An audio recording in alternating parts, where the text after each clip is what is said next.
살아계신 하나님 아버지, 감사와 찬송과 영광을 올려드립니다. 아멘. 오늘도 저희들의 생명을 연장시켜 주시고 새날을 허락하시고 하나님의 은혜의 보좌 앞으로 저희들의 발걸음을 옮겨주시니 순종케 하시니 아버지 감사합니다. 아멘. 아버지, 마음은 원이로되 육신이 연약해서 또 성령께서 감화감동하시되 불순종해서 이 자리에 나오지 못하는 많은 영혼들이 있습니다.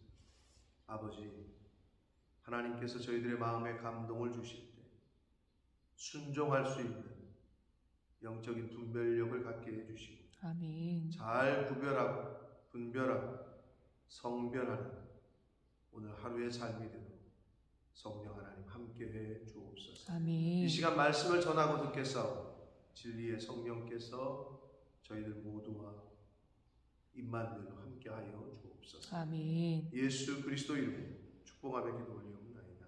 아멘. 아멘. 자, 오늘 본문의 말씀은 우리가 흔히 알고 있는 최후의 만찬에 관련한 말씀이고, 그리고 베드로의 부인을 예고하시는 그러한 내용이 되겠습니다. 성만찬, 예수님이 십자가에 달리시기 전날 밤에 이제 마지막 만찬을 하시는데, 유월절 말 그대로 절기를 지키면서 같이 식사를 하실 때 갑자기 떡을 떼시면서 어떻게 보면 이상한 소리를 하시는 거예요. 이게 내 몸이다. 잔을 드시면서 이게 내 피다. 그래서 한때는 그 얘기를 바깥에서 누가 뭐 들을 수도 있었겠죠? 그래가지고 뭐 기독교 이것들이 식인종인가 보다. 뭐 살 먹으라고 그러고 막 피 마시라고 그러고. 그러한 오해를 뭐 당연히 겉으로만 듣기에는 살을 먹으라고 그러고 피를 먹으라고 그러고 피를 마시라고 하니까 당연히 뭐 그렇게 들을 수도 있겠죠. 자, 그런데 그거를 뭐 이해하지 못하고 영적으로 깨닫지 못하는 사람들은 충분히 뭐 그렇게 이야기할 수 있습니다. 떡을 가지사 축복하시고 제때어 제자들에게 주시며 이르시되 받으라, 이것은 내 몸이니라 라고 말씀하십니다. 요한복음에는 사도 요한이 그 6장 53절 이하에 기록하기를 내 살이 참된 양식이요 내 피가 참된 음료다, 이렇게 말씀하신 걸로 기록합니다. 일맥상통합니다. 내 살이, 이 떡이, 내가 주는 떡이, 내 살이 참된 양식, 즉 생명의 떡이다. 그러니까 예수 그리스도가 결국 생명이라는 거죠. 예수 그리스도가 흘리신 십자가의 보혈을 내가 영접하지 않고는, 믿지 않고는, 받아들이지 않고는 생명이 없다는 거예요. 자, 근데 여기서 받으라, 이것이 내 몸이라 하셨잖아요. 여러분, 이런 말이 있습니다.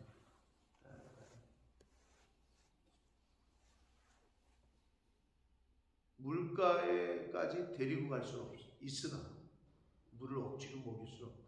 뭐 이런 말이 있어요. 받으라 했는데 안 받아. 자, 입 벌려 먹어. 밥을 떠주는데 입 꾹 다물고 안 먹어.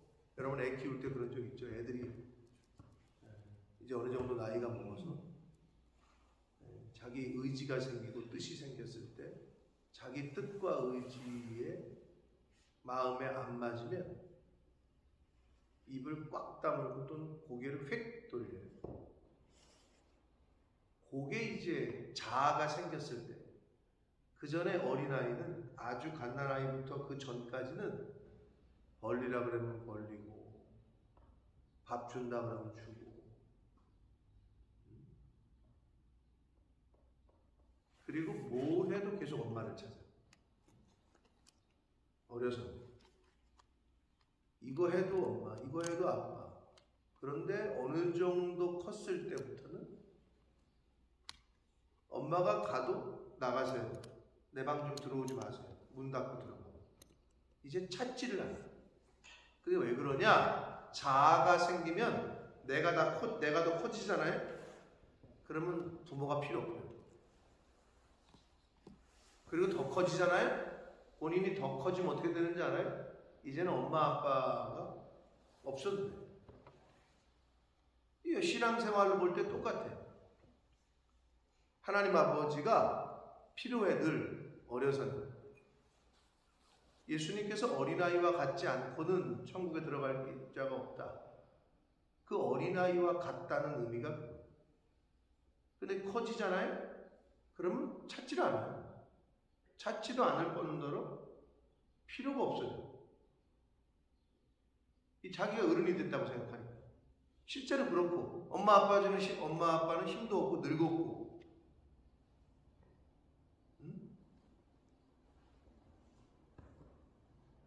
받으라 했는데 받질 않아. 어떻게 할 수가 없어. 억지로. 우리 하나님은 인격적이신 분이기 때문에 중요한 건 받으라 할 때 받는 게 현명한 사람이에요. 받아 먹으라 하면 순종하고 먹으면 돼. 근데 그게 잘 안 돼. 자, 받으라 이것이 내 몸이다 라고 예수님께서 의미를 부여하시면서 말씀하십니다. 잔을 가지사 감사기도 하시고 그들에게 주시니 다 이를 마셨다. 자,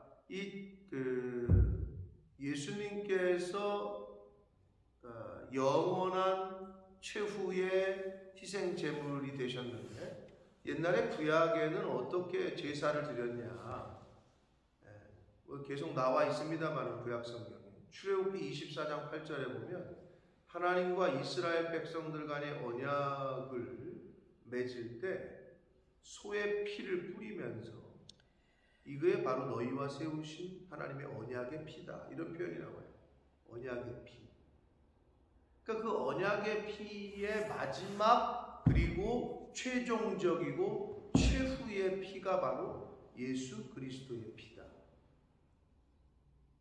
그러니까 그 예수 그리스도의 피가 그거를 마셔야 하나님과의 언약이 성취가 되는 거예요. 근데 피를 마신다는 게 어떤 의미고 살을 먹는다는 게 어떤 의미냐. 결국 예수 그리스도의 십자가를 내가 받아들이는 거, 영접하는 거를 의미한다는 걸 여러분은 다 아실 건데 초창기에는 이게 잘 무슨 말인지 이해가 잘 안 됐단 말이죠. 자, 그런데 여기서 중요한 건 다 이를 마셨다 그랬어요. 그러면 지금 최후의 만찬은 12제자와 하고 있어요. 다 마셨다고 지금 마가가 기록합니다. 그럼 누가 마신 거예요? 그 앞에 어제 말씀드린 가룟 유다도 마신 거예요. 여기서 우리가 뭘 알 수가 있느냐? 여러분, 교회를 다니고 교회의 의식에 참여한다고 해서 모두가 구원받는 건 아닙니다. 당연하지? 교회를 다니고 교회의 의식, 예배와 성만찬과 성찬 예식과 이런 거를 참여한다고 해서 그게 구원의 보장은 아니다. 가룟 유다도 마셨어요. 근데 어떻게 됐어요, 가룟 유다? 다 마셨다고 기록하고 있거든. 누누이 말씀드리지만 기독교는 종교 생활이 아니다.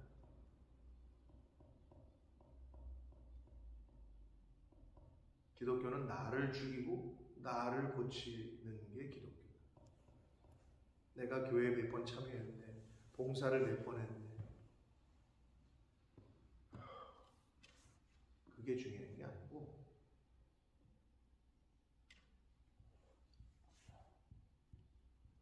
나를 얼만큼 고치고 나를 얼만큼 말씀 안에서 변화시켜가느냐, 죽이느냐.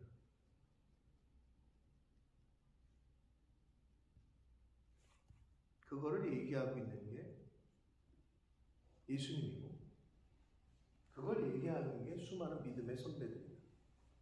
예수님은 말씀의 본체시니까 직접 어느 자리까지 죽기까지 자신을 죽이셨죠. 그리고 12제자들도 결국 거의 다 순교를 했고, 바울 사도 나 매일 죽는다 라는 표현을 하셨고, 그리고 순교했고. 근데 우리가 오늘날에는 다른 사람을 위해서 복음을 전하다가 순교하는 거는 굉장히 하나님의 특별한 은혜가 아니고서는 그러기가 어려운 시대에 우리가 살고 있어요. 실제로. 그러면 저와 여러분의 하나님 앞에서의 순교자적인 삶이 뭐냐는 거지. 그러면 말씀 안에서 나를 죽이는 게 뭐겠냐는 거죠. 우리가 진짜 복음을 전하다가 순교를 하지 못할지언정 신앙생활하면서 교회 공동체 생활을 하면서 뭐를 죽여? 내 승질 하나 죽이고 내 못된 성품 하나 고쳐나가고 우리 교회를 위해서 내가 좀 희생하고 거기 교회 공동체의 연합을 위해서 내가 좀 물질로 희생하고 시간을 들여서 희생하고. 이번에 가서 송 집사님이 많이 보고 느끼셨을 텐데 거기는 그 150명 정도의 아이들의 수련을 위해서 그게 돌아가려면 봉사하는 사람이 있어야 되겠죠? 그럼 다 바쁜 사람들이야. 변호사, 의사, 조장을 또 다 그런 사람들은 했어. 각조 조장을. 왜? 좀 아이들에게 여러 가지를 좀 저것도 좀 하게끔 도전도 주고. 근데 다 자기네들 휴가를 내서 거기에 맞추는 거야, 휴가를. 하다못해 봉사하는 사람, 밥하는 사람. 한국은 잘 안 되죠. 휴가를 내기가 뭐 쉽지 않으니까. 근데 여기는 자기가 휴가를 쓰면 되니까. 근데 거기에 맞춰서 다 거의 일주일씩 휴가를 내서 뭐 차량 운전으로 수고하는 사람, 뭐 하는 사람. 그리고 그렇게 집회를 한번 하면 재정도 굉장히 들어가는데 교회 재정이 아니라 청소년 뭐 아카데미를 시작합니다. 그러면 감동되시는 분들 헌금하십시오. 그러면 그때 그렇게 목적된 헌금으로 이게 돌아가는 거예요. 일단 한국에서 온 그 여러 스태프들 그 위러브라는, 그러니까 제가 보니까 저도 가서 처음 들었는데 위러브라는 팀 마커스 들어봤고 제이어스 들어봤고, 근데 위러브는 나 못 들어봤다 그랬더니 3년밖에 안 됐대요. 만들어진 지. 근데 중고등학생들에게 굉장히 어프로치가 되는 그 미디어, 유튜브 미디어 콘텐츠로 많이. 근데 굉장히 제가 보니까 섭외를 잘 하셨다. 마커스 제이어스는 벌써 이제 우리 세대야. 이게 좀 안 맞아. 근데 이 젊은 애들한테 너무 딱 맞는 팀인데 17명이 왔어요. 비행기 값만 한 2천만 원이 넘었겠죠. 한 2,500만 원. 17명의 스텝이 한국에서 왔고. 근데 중요한 거는 이 젊은 유럽에 있는 디아스포라 학생들을 위해서 이거를 1년에 3번 하시려고 그랬대. 그러니까 한 번 단회적이 아니라 아카데미야. 1학기, 2학기, 3학기, 4학기 이런 식으로. 그러니까 그렇게 구상을 하고 계시오. 그런데 여러 가지 여건상 1년에 2번. 예를 들면 전반기, 후반기. 그래서 지금 8월 달에 다시 예정돼 있어요. 8월 달에 다시 하십니다. 하여튼 가서 집회를 제가 옵저버로 참여한, 그리고 옆에서 지켜본 결과는 그런 것들이 돌아가기 위해서 수많은 사람들의 시간과 물질과 봉사가 뒤에서 헌신이 따라줬기 때문에 그 아이들이 그런 좋은 말씀과 기도와 찬양과 그런 시간을 가질 수 있었던 거다. 그러니까 결국은 예수님은 목숨을 버리시는 것까지, 그리고 그 제자들도, 초대교회 제자 교부들도 순교하는 것까지. 그래서 닮았단 말이에요. 예수님을 닮아갔단 말이에요. 십자가의 길을 따랐단 말이에요. 그럼 오늘날 저와 여러분은 어떠냐? 거기까지는 못 가더라도 내가 지금 섬기는, 내가 지금 있는 가정과 직장과 교회와 일터에서 과연 크리스찬으로서의 그 삶이 뭐냐 했을 때 나의 못된 그 성품을 죽이고 고치는 것, 그게 또 다른 의미의 순교다.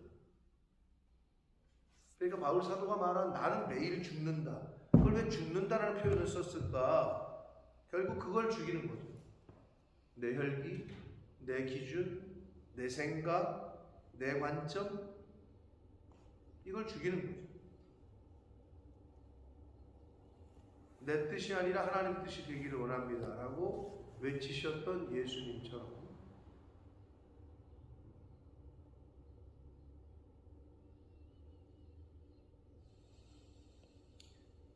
다 마셨다.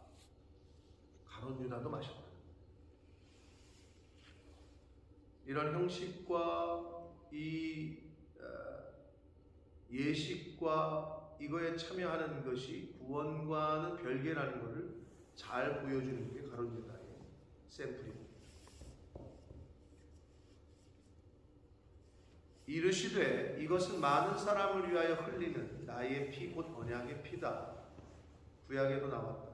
마지막 언약의 피, 희생제물 예수 그리스도를 통해서 이제 더 이상의 제사, 제물이 필요 없게 됐어요. 25절 진실로 너희에게 이르노니 내가 포도나무에서 난 것을 하나님의 나라에서 새 것으로 마시는 날까지 다시 마시지 아니할 것이다.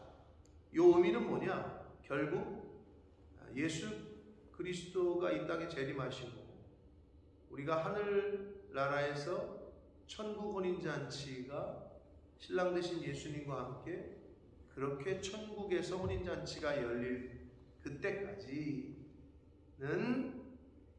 마시지 않겠다라고 말씀을 하시고 있습니다.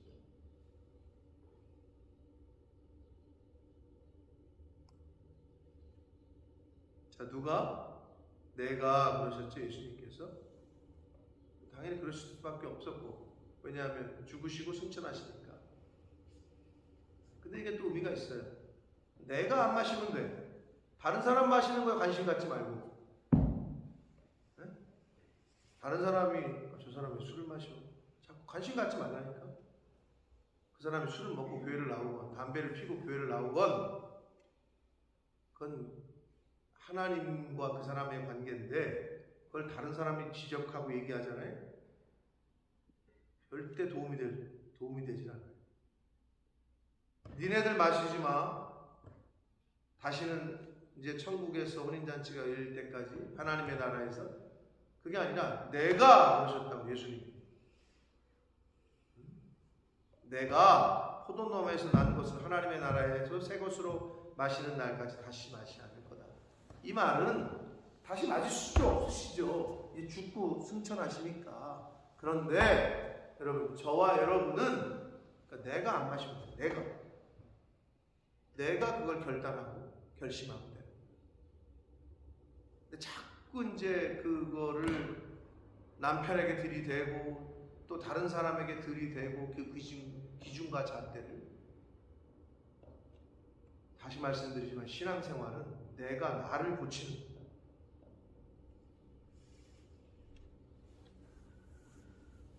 그래야 그 모습을 보고 말하지 않아도 남편이 변하네. 교회를 나가더니 변했네. 우리 엄마가, 우리 아빠가 변하네. 자연스럽게 관심을 갖게 되는 거예요. 말하지 않아. 근데 내가 안 변하잖아요. 교회를 나가는 횟수는 1년, 2년, 3년, 4년, 5년, 10년, 20년, 30년이 돼가는데도 똑같아. 그러면 이제 별로 덕이 안 되겠죠? 그리고 교회로 나오고 싶은 생각이 안 들겠죠?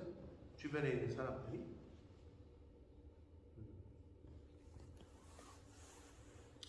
나를 고치는 거다.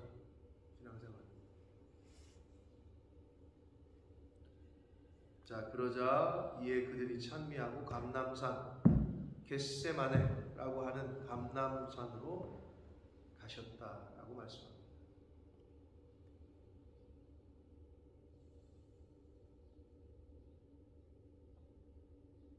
왜 가셨을까요? 감람산으로. 마지막 겟세마네 기도하러 이렇게 가시는 거예요. 시간 순서로 봤을 때. 겟세마네 기도하러. 자, 근데 여기 이제 27절부터 31절은 여기서 우리가 알고 있는 베드로의 부인을 예수님이 예고하십니다.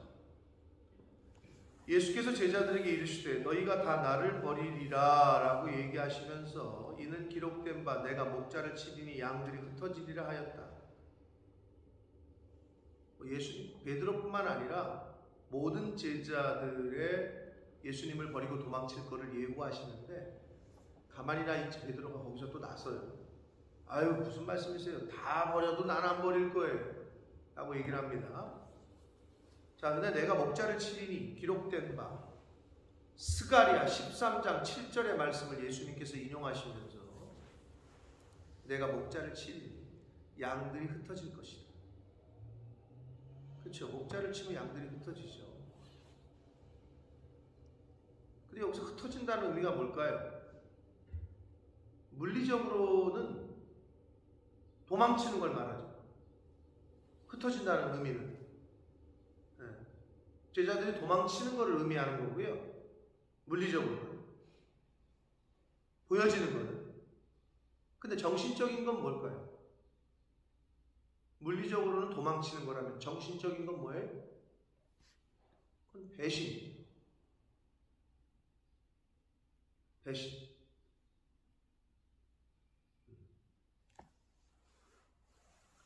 그러니까 마음적으로는 이건 배신을 말하는 거고 흩어진다는 표현. 물리적으로는 실제로 디스어피어 나오질 않는 거죠. 예수님 십자가의 자리로 여기 뭐라고 그러냐? 베드로가 내가 주와 함께 죽을지언정 주를 부인하지 않겠나이다. 그러자 모든 제자도 이와 같이 말했다. 다 그렇게 말했는데 예수님 십자가에 달리실 때는 안 보여. 아무도 안 와. 그리고 무서워가지고 딴 데가 숨어 있어. 그게 연약함이죠. 인간의 마음은 원이었겠죠. 근데 실제 그런 일이 벌어지자 예수님 말씀하신 대로 그대로 됐단 말이에요. 그러자 그렇게 말씀하시면서 그러나 내가 살아난 후에 너희보다 먼저 갈릴리로 갈 것이다. 갈릴리가 어떤 곳이에요? 예수님이 제자들을 불렀던 곳이고 예수님께서 주로 활동하셨던 무대죠. 첫 사역지라고 볼 수 있고 제자들을 부르셨던 그곳, 처음 만났던 그곳으로 가겠다. 그 얘기를 듣던 베드로가 여짜오되 다 버릴지라도 나는 그리하지 않겠나이다. 이게 왜 그러냐면 베드로의 성격도 있지만 인간이 우리가 뭐냐면 우리의 연약함을 잘 모르는 거예요. 우리는 우리의 연약함, 우리의 죄성, 우리의 부정함 이런 거를 잘 몰라.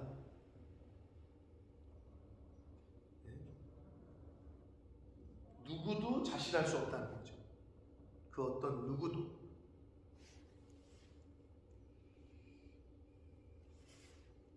그냥 이렇게 말씀하시면 두렵고 떨림으로 나는 그러지 말아야지 다짐하고 기도로 준비하고 진짜 그런 일이 벌어질까? 이런 마음을 가져야 되는데 절대 안 그럴 거라.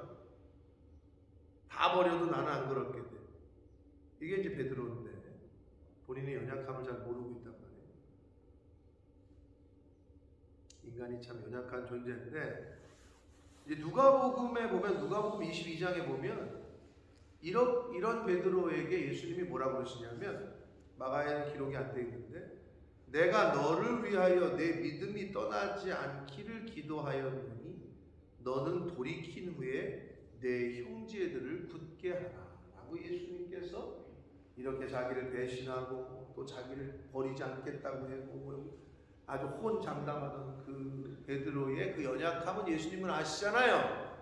그러면서 그런 자기를 배신하고 도망치고 부인하고 할 이 연약한 베드로를 예수님께서는 내 믿음이 떨어지지 않기를 기도한다. 너 회개하고 돌이킨 후에 내 형제들을 굳게 해라. 우리의 연약함을 아시면서도 우리를 끝까지 용서해 주시고 사용해 주시는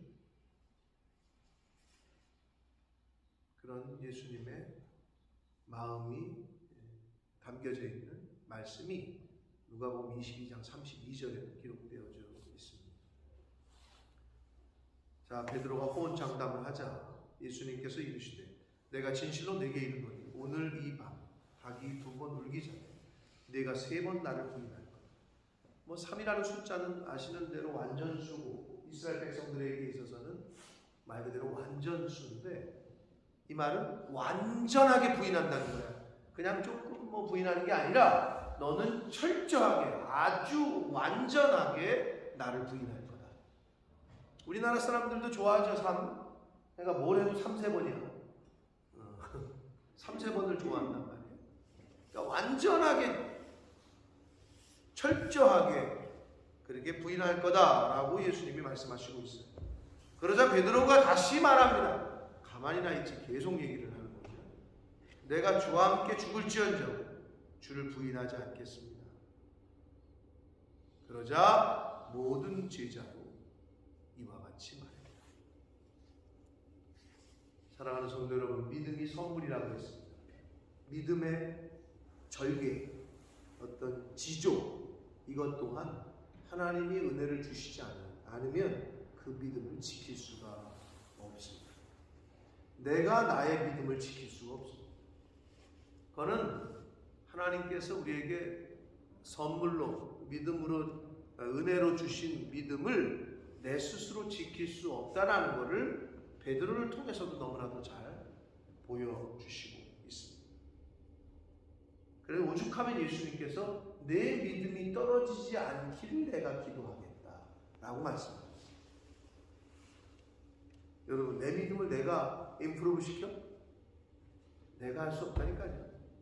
하나님의 은혜가 아니면, 성령께서 함께 하시지 않으면, 그러니까 믿음이 선물인 거예요.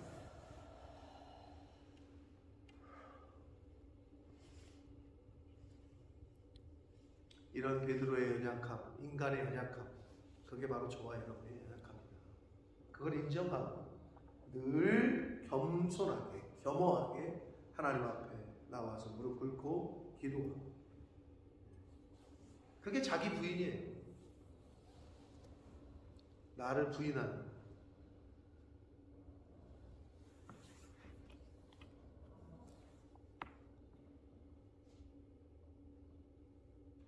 자, 오늘 그 성만찬과 겉으로 드러나는 스토리는 성만찬, 최후의 만찬, 베드로의 부인이었으나 결국 성만찬에 참여했던 가룟 유다, 결국에는 그 최후는 어땠는지 저와 여러분이 잘 알고 있습니다. 12제자의 수제자라고 했던 베드로, 2번씩이나 예수님 앞에서 당당하게 자신의 마음을 어필을 했어요. 물론 이때의 순간에는 진심이었을 거예요. 근데 성경이 이걸 왜 기록하고 있느냐? 우리는 그렇게 연약하고 언제든지 넘어질 수 있다는 걸 명심하라는 거죠. 그걸 우리에게 보여주시고 있다. 가룟 유다와 베드로의 모습을 통해서.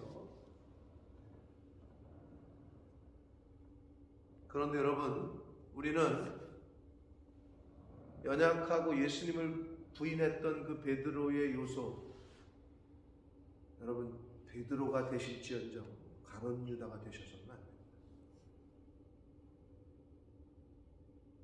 예수님께서 기회를 주셨어요. 그런데 가룟 유다는 돌이키진 않았어요. 자, 예수님을 3번 부인했던 베드로, 비겁하고 전형적인 연약한 인간의 모습이나 결국은 성령 받고 그의 인생이 변해서 결국은 예수님과 동일하게 십자가에서 동일하게 죽을 수 없다 그래서 거꾸로 매달려 순교했다라고 전해져 내려옵니다. 사랑하는 성도 여러분, 우리도 우리 안에 이런 연약함과 이런 요소들이 있다. 예수님을 쫓아다녔지만 예수님보다는 결국에는 물질에 연약했던 가룟유다, 은삼십에 예수님을 팔아넘겼다. 이것에 대한 교훈은 뭐냐? 예수님 곁에서 그렇게 같이 따라다니고 배웠지만 예수님이 말씀하신 것처럼 말세에는 하나님과 사람, 재물을 겸하여 섬길 수 없다. 두 가지 중에 선택해야 돼. 하나님이냐 재물이냐. 가룟 유다는 재물을 선택했다. 그런데 그의 최후는 그렇게 됐다. 그걸 보여주고 있는 거예요. 또 다른 베드로의 모습 속에서는 재물을 선택하지 않았다 손 치더라도 이렇게 연약함과 언제든지 쓰러지고 넘어질 수 있다는 것을 우리에게 교훈해 주시므로, 나는 하나님을 잘 믿고 있는 것 같은데, 신앙생활 하는 것 같은데, 그런데 예수님을 3번 부인하는 것과 같은 실수를 우리도 범할 수 있다. 물질을 선택하지 않더라. 그거는 완전히 가룟 유다고 그렇게 돼버리면, 그런데 다른 11제자 중에 11제자들의 모든 모습, 그 중에 베드로, 대표적으로 얘기했지만 다른 제자들도 다 똑같이 얘기했다고 그랬잖아요. 우리들에게 다 그런 모습이 있다는 거죠. 그러니까 그런 걸 보여주시는 거죠. 교훈하시고. 예수님이 오죽하시면 내 믿음이 떨어지지 않기를 위해서 기도했다라고 그러시잖아요.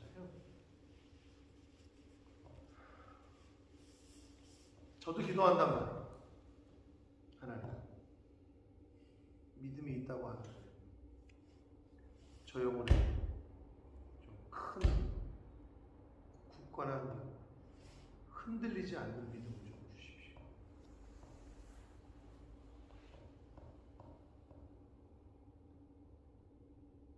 장사 잘 되게 해주시고, 저 집이 대박나게 해주시고, 자녀들이 복받게 해주시고. 여러분, 그런 것보다 그게 더 우선인 거예요. 하나님을 향한 믿음, 흔들리지 않도록, 말씀을 향한 믿음이 흔들리지 않도록, 하나님을 창조주라고 고백하고 주권자라고 얘기하고 만왕의 왕이시라고 하고 내 인생의 주인이라고 고백하고 그 입술의 고백이 입술만의 말만이 아니라 저의 중심에서, 삶에서 나오는 고백이 되게 해주십시오. 예수님이 그렇게 베드로를 축복하신 거죠. 기도하고. 그러니까 저와 여러분이 드려야 될 기도는 바로 그런 하나님을 향한 내 믿음이 흔들리지 않도록, 여러 가지 환경과 상황과 여건에 따라서 좌지우지 되지 않도록, 그거를 위해서 여러분이 기도하시고, 그걸 위해서 점검하시고, 그래서 큐티하는 거예요. 그래서 말씀을 보는 거예요.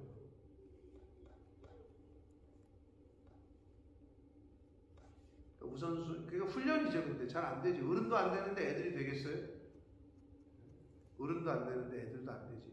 아니, 부모가 안 되는데 자식이 되겠어요? 자녀가 되겠어요?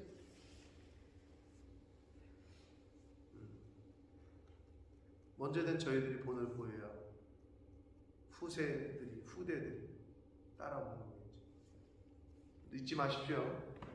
저와 여러분이 잘해서 가지고 이 자리에 있는 게 아니라 교회를 지키려고 하고 이 교회를 위해서 헌신한 숱한 믿음의 선배들이 물질로, 기도로, 몸으로 헌신했기 때문에 이런 교회당에서 우리가 예배를 드리고, 그럼 어디나 한국교회도 마찬가지입니다. 우리가 잘나서가 아니에요. 우리 아버지 세대, 할아버지 세대의 헌신과 기도다. 그러면 저와 여러분은 우리 자녀들과 다음 손주 세대, 그 다음 세대에게 어떤 걸 물려줄 거예요? 개인적으로, 교회적으로, 나라적으로. 그게 아비 세대가 고민해야 돼요.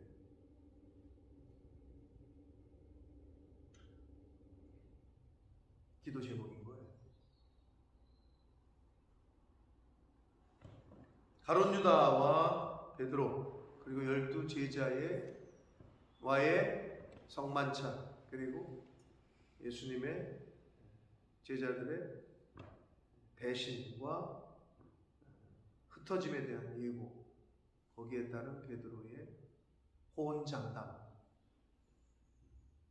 이 말씀을 통해서 여러분 오늘 이 자리에 나에게 주시는 성령의 음성에 귀를 민감하게 반응하셔서 다짐해야 되고 결심해야 되고 점검해야 될 것들이 있으면 오늘 말씀 속에서 주신 그 음성을 듣고 오늘 하루 동안 잘 점검하고 돌이키고 회개하고 할 수 있는 복된 한 날이 되시길 예수 그리스도 이름으로 축복합니다. 아멘. 살아계신 하나님 아버지, 감사와 찬송과 영광을 올려드립니다.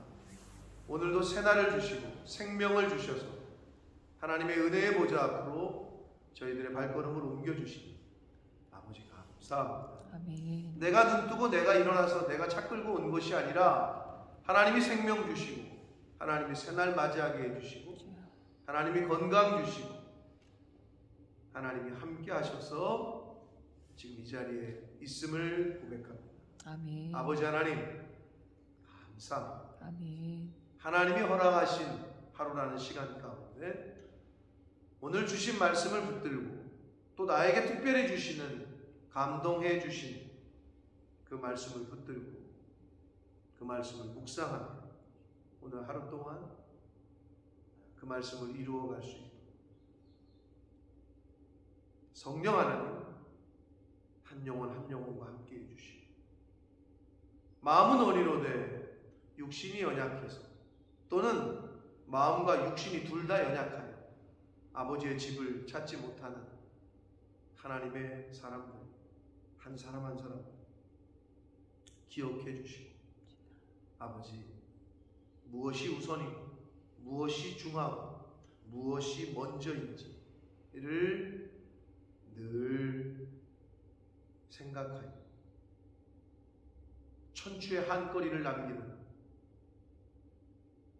그러한 인생, 그러한 교회 생활, 그러한 신앙 생활이 아니라 하나님을 기쁘시게 하고 하나님 보시기에 흡족한 그러한 이 땅에서의 신앙 생활을 하는 한 사람 한 사람들 될 수 있도록 주여 은혜 내려 주옵소서. 아멘. 오늘 하루도 성령 하나님 임마누엘로 동행하시고 함께해 주실 줄 믿사오고 예수 그리스도 이름으로 축복하며 기도 올리옵나이다. 아멘.